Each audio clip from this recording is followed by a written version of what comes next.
Tonight we're going to talk about Christmas. We're in the holiday season. I know people are a little hesitant to get any decorations up or anything like that because you got to let Thanksgiving come and go first. You know, everyone has their own rules, right? But here's what I want to say. On the topic of Christmas, I think that we in general are a little bit ignorant of the history and past to Christmas, and sometimes that informs our interpretation, okay? Now, I'm going to start with a story. I got saved in college, and when I first got saved, I was very radical, okay? I was very, very radical, and in college, I lived about 8 hours from my hometown, all right? And I called up my mom one winter break, and I told my mom, I don't think I'm coming home for Christmas. I don't want to celebrate Christmas anymore. And my mom knew that I had just become really, really religious, right? And so here's her response, okay? She wanted to do her best to love and support me. Here was her response. She said, honey, we can make it more about Jesus, okay? I want you to come home for Christmas. I want you to be here with the family. We can make it more about Jesus if that's what you need, okay? And the reason I'm bringing this up is, in her mind, my issue with Christmas, my issue was the fact that we weren't religious enough about it. And obviously, I'd just become a Christian, and so I needed us to be more religious. That wasn't my issue at all. The issue I had with Christmas was its origins, that it had a pagan tradition and a pagan history and a pagan background. And so I had to try and explain to my mom, as a new Christian, why I didn't want to celebrate Christmas because I thought it was pagan. Okay? So imagine the mess that I had found myself in. Okay? Now, I had learned about this in college. When I first became a Christian, I was very, very radical, and I was an extremist in many, many ways, okay? Now, that same winter break, I stormed into a church in town, and I went up to the pastor. This is after his sermon that night. It was an evening service. I went up to the pastor, and I brought up Jeremiah 10 to him. Now, listen to this. This was my approach at the time, okay? Hear what the Lord says to you, people of Israel. This is what the Lord says. Do not learn the ways of the nations, or be terrified by signs in the heavens, though the nations are terrified by them. For the practices of the people are worthless. Now listen to the description here, guys.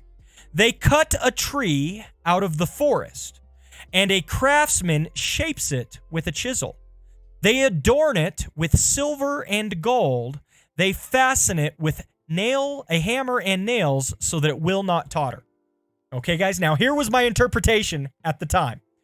My interpretation was, you go and cut a tree out of the forest, okay? You shape it with a chisel, all right? Hack off all the lower branches, get it all nice and pretty. Then you adorn it with silver and gold, hang the tinsel on the tree, right? That's your ornaments and decorations. And then you fasten it with hammer and nails on a stand so that it doesn't totter or tip. And I read this passage to the pastor of that church, and I was like, bro, tell me that isn't a Christmas tree. Tell me that does not say that we should not get a Christmas tree, right? Come on, look at it. It's clear as day. They cut a tree out of the forest, they shape it with a chisel, they adorn it with silver and gold, and they fasten it with a hammer and nails. And that was my argument. Done. Hook. Like, you can't argue with me at that point, right? Once I have proven that Jeremiah 10 explicitly condemns Christmas trees, you no longer have an argument, right? And so that was my approach at the time, right?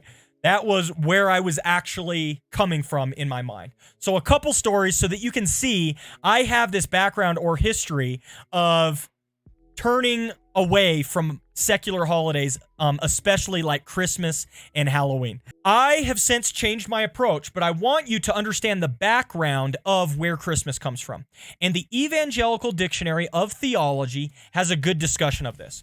Now, I want you guys to know that December 25th was likely not Jesus' birthday, but there were a lot of dates that were up for grabs in the early church on when Jesus' birthday was, and they celebrated them at different times, at least in the early church. So here were some of the dates that were up for grabs, guys. January 6th. Some people said Jesus was born on January 6th. April 18th. Some people said he was born on April 18th or 19th. There was also May 20th, right? May 20th was an idea, okay? And then Hippolytus thought it was December 25th in his commentary on Daniel, okay? So there were a lot of dates up for grabs in the early church, okay? Now, I want to read this paragraph to you because this is what they said. This is kind of how Christmas came about. Now, you can dig, I want you to know you can dig deep, deep, deep into this stuff, okay? I am giving not a 10,000-foot overview, but a 100,000-foot overview, okay? I'm just giving you guys the broad principle, and I thought Evangelical Dictionary of Theology did a good job at this point, okay? December 25th eventually became the officially recognized date for Christmas because it coincided with the pagan festivals celebrating Saturnalia and the winter solstice, okay? The church thereby offered the people a Christian alternative to the pagan festivities and eventually reinterpreted many of their symbols and actions in ways acceptable to Christian faith and practice. So, for example, they celebrated or had the sun god, right? They had the sun god. And Jesus Christ was presented instead as the Son of Righteousness, replacing the sun god Sol Invictus, okay? As Christianity spread throughout Europe, it assimilated into its observances many customs of the pagan winter festivals, such as holly, mistletoe, the Christmas tree, and log fires. So do you guys hear all that stuff? Holly, mistletoe, Christmas tree, and log fires. Those were kind of pagan traditions of winter festivals, and Christmas kind of barreled through and just scooped up everything in the process. At the same time, new Christmas customs, such as the nativity crib and the singing of carols, were introduced by Christians. So you can see it was a bit of a mishmash, okay? As Christianity gained more prominence in the culture, they started to grab onto a lot of different ideas, concepts, perspectives from the ways various people celebrated winter traditions during that time. And as they went, they grabbed more and more of these concepts and established them, okay? So that's kind of how we got to the current day's situation where we have a bit of a mishmash when it comes to Christmas. We have a lot of Christian things like carols being sung, Christmas carols, the nativity scene and the nativity crib, focusing on Jesus. But then we have a lot of pagan things as well. Christmas trees, mistletoe, holly, etc. Okay? So it's a big mishmash, all right? And this is the point at which people are like, look, you shouldn't celebrate this because it has these pagan things. And there are various levels or standards of where people feel it's appropriate or inappropriate to celebrate, okay? Evangelical Dictionary of Theology continues. In every period of Christian history, the observance of Christmas has been opposed by a minority of Christian leaders. So you can see throughout history, Christians have opposed it. Usually one or more of three factors have been involved in the opposition, okay? And so now I just want to go through the three typical, presented by the Evangelical Dictionary of Theology, the three typical reasons that people oppose Christmas, okay? Number one, a rejection of the ecclesiastical authority in its attempt to establish official feast days, of which Christmas is one. So the argument here is, look, the church shouldn't be establishing official celebration days, holidays, or feast days, irrespective of what kind. Okay, this is an authority issue. And on this rejection, I agree, okay? I do not think Christians or the church can establish official formal days that you must observe. And I get this from Romans 14:5, okay? Romans 14:5 says this: one person considers one day more sacred than another considers every day alike. Each of them should be fully convinced in their own mind. Whoever regards one day as special does so to the Lord. Whoever eats meat does so to the Lord, for they give thanks to God. And whoever abstains does so to the Lord and gives thanks to God. Okay, so these two verses, to me, describe the fact that, yes, we can't officially or formally mandate you must celebrate this. I don't think that's the case. I don't think it's in line with the Bible, okay? So I agree with that rejection. But to me, it's to throw the baby out with the bathwater to say, because I don't think you can officially sanction a day, I refuse to celebrate any days. Okay, I don't think that's a logical conclusion of that.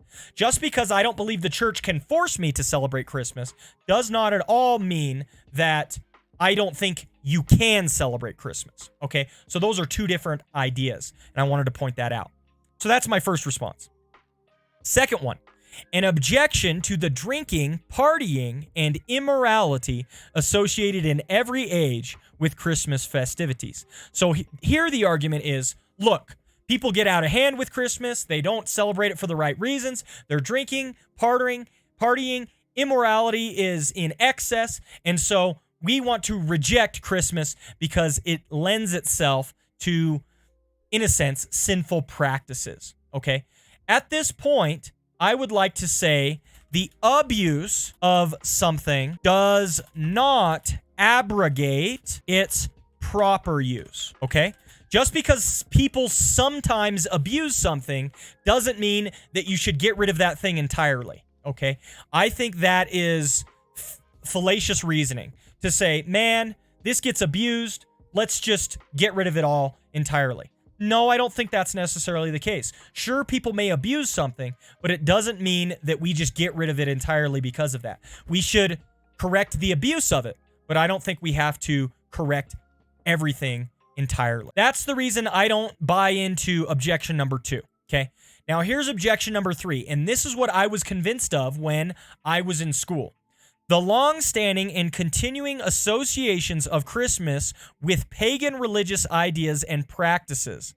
Some Protestants, especially those in the Calvinistic tradition, including Calvin himself, Knox, the English and American Puritans, and many Presbyterians, refuse to celebrate Christmas.